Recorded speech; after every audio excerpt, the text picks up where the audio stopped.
प्रधानमंत्री 2 बार रह लें, थोड़ी बहुत एंटी इनकम्बेंसी आ जाती है। इस देश में 3 बार सिर्फ नेहरू जी चुनाव जीत पाए। बट आपके खिलाफ ग्राउंड पे जब हम जाएं तो लोग भी कहते हैं, बीजेपी के लोग भी कहते हैं कि एक प्रो इनकम्बेंसी है। तो 272 जब पार हुआ 2014 में, तो लोगों ने कहा मोदी जी की आंधी है देश में। अगर अब 370 पार हो रहा है तो ये क्या है? आपको लगता है आपकी लोकप्रियता भी चरम पर है? और ये प्यार क्यों है लोगों का? मैं कोई लोकप्रियता के लिए काम नहीं करता हूँ और नहीं मेरे पास मेरी लोकप्रियता नापने का कोई मानदंड है, मेरे पास नहीं है। लेकिन मैं काम क्या करता हूँ उसका एनालिसिस होना चाहिए। मेरे काम में और औरों के काम में फर्क क्या है? आमतौर पर जो सरकारें चलती थी वो विज्ञान भवन में फंक्शन करो, फीता काटो, दिया जलाओ, अखबार में एडवर्टाइजमेंट दो, मीडिया को लीक करो, स्टोरी बनवाओ और उनको लगता है देश चलता है। और ज्यादातर सरकारें उसी मिजाज में रही। कांग्रेस का पतन बहुत कम समय में हुआ था जी। देश आजाद होने के बाद चौथा चुनाव आते आते कांग्रेस ध्वस्त हो चुकी थी। संयुक्त विधायक दल बना, लेकिन कांग्रेस ने इस देश में किसी पार्टी को खड़े ही नहीं होने दिया। उन्होंने खुद ने देश के लिए करने के बजाय विरोधी दलों को खत्म करने में ही अपनी शक्ति लगाई, इसलिए ऑल्टरनेट खड़ा नहीं हुआ। अदरवाइज 67 के चुनाव में ही देश उनको रिजेक्ट कर चुका था। हिंदुस्तान में आप देखिए, सरकारों के अलग अलग मॉडल अब देश के सामने आ चुके हैं और मैं तो मानता हूँ ये केस स्टडी का विषय है। कोई यूनिवर्सिटी करे, कोई मीडिया करे, कोई मीडिया पर्सन किताब लिख सकता है। देश ने एक कांग्रेस का मॉडल देखा है, देश ने लेफ्ट का मॉडल देखा है, देश ने पारिवारिक पार्टियों का भी मॉडल देखा है, जो of the family, by the family, for the family political पार्टियां चलती है, उनका मॉडल भी देखा है। दो देश ने मिलीजुली सरकारों का मॉडल भी देखा है और बीजेपी सरकार का भी मॉडल देखा है। उसका एनालिसिस करना चाहिए, किसका क्या परफॉर्मेंस रहा, किसकी क्या प्रायोरिटी रही, किसने किसके लिए काम किया।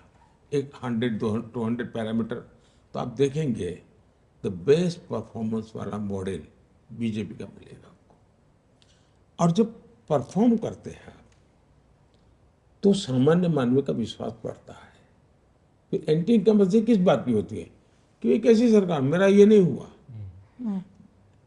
हर एक का होता नहीं है, प्रो इनकम्बेंसी में कोई हर एक का हो गया ऐसा नहीं होता है। लेकिन आज पब्लिक मीटिंग में जाके मैं कहता हूँ भाई आप लोग चुनाव में जो करते हो करते रहना, लेकिन मेरा एक काम करना। और कहता हूँ मैं कि कहीं आप जाए, झुग्गी झोपड़ी में कोई रहता है ऐसा मिले या कोई कच्चे घर में रहता है, उसका नाम पता लिख करके मुझे भेज देना। क्योंकि हम जो मकान बना रहे हैं 4 करोड़ दिए हैं, लेकिन अभी भी कुछ लोग छूट गए हैं और मैं नहीं चाहता हूं कोई छूट जाए।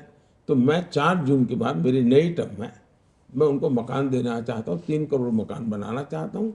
आप अगर कोई नज़र में आ जाए तब उसका विश्वास पैदा होता है कि आदमी वोट भी मांग रहा है लेकिन साथ में काम भी कह रहा है, यार मुझे तो, मेरा तो ध्यान है उन 3 करोड़ घर बना के दे रहा है। विश्वास पैदा होता है। अब डिलीवरी जब करते हैं, और मेरी सरकार की सबसे बड़ी ताकत है जो हिंदुस्तान की सभी सरकारें कभी मुझे कॉम्पीट नहीं कर पाई, कोई पॉलिटिकल पार्टी गुजरात में भी कॉम्पीट नहीं कर पाई, वो है लास्ट माइल डिलीवरी। मैं योजनाएं जिसके लिए बनाता हूँ उसके लिए, और मेरा इसके लिए काम करने का मेरा तरीका है। मैं एक उदाहरण देता हूँ। मैं जब गुजरात में था तो मैंने अलग अलग स्तर के एक 20-22 अफसरों को बुलाया। कुछ सीनियर मोस्ट थे, कुछ एकदम जूनियर थे, तो मिडिल लेवल को 20-22 को बुलाया। तो उनको पता नहीं था मैंने क्यों बुलाया, बिठाया सबको। फिर मैंने सबको एक पैड दिया लिखने के लिए, गए वो लेकर के ही आते हैं डायरी, लेकिन मैंने कि उनको दिया।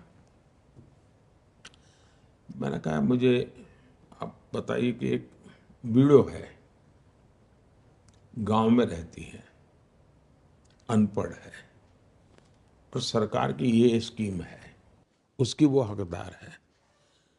उसको ये प्राप्त करने के लिए स्टेप 1 क्या करना, स्टेप 2 क्या करना, 3 क्या करना, 4 करना, कैसे करना, कहाँ जाना, मुझे आपकी मैंने डायरी दी, इसमें लिख करके बताओ। मैंने उनको कहा लिखो।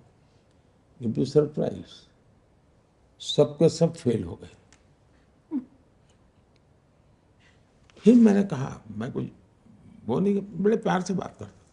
मैंने कहा मुझे बताइए भाई, आप IAS अफसर हैं, किसी की 20 साल की नौकरी हो गई, किसी की 2 साल की हो गई, आपको पता नहीं है कि एक बीडो को बेनिफिट लेने के किस किस जगह से गुजरना पड़ता है, फॉर्म कहाँ से लेना होता है, अप्लाई का। मैंने कहा बताइए, हमने ऐसी व्यवस्था बनाई है, उस बीडो को क्या फायदा होगा। तो उनको लगता है हाँ यार कुछ तो कमी है, और फिर वो करेक्ट करते थे। तो मेरे दिल में ये रहता है कि भाई मैं योजना बना दूं, वाहवाही करूं, एक एडिटोरियल छप जाए, ठीक है, मेरा गुजारा हो जाएगा। लेकिन आम आदमी, मेरी पूरी कार्यशैली ये लास्ट में डिलीवरी की है, परफॉर्मेंस की है, और उसका परिणाम होता है। तो जैसे स्वच्छता अभियान में तो सरकार ने क्या करना था, लेकिन मैं झाड़ू लेकर के घूमता था। छोटा सा बच्चा भी अपने दादा को कहता है कि दादा मोदी जी ने ना कहा है। इस चीज को छोटी मत मानिए जी, आज के युग की बहुत बड़ी घटना है। इसी के लिए आप लोगों का शब्द है प्रो इनकम्बेंसी, और इसके लिए तपस्या करनी पड़ती है, खपना पड़ता है, और निस्वार्थ भाव से कोई कुछ भी कहे सो हमने अच्छा करना है तो करते रहना चाहिए। वो देश देखता है जी, जनता जनार्दन ईश्वर का रूप है, उसको सब समझ होती है। तो मुझे आज तक मेरे जीवन में यही बेनिफिट मिला है। सर, इसमें थोड़ा सा मेरा रीजनल एस्पिरेशन जाग रहा है।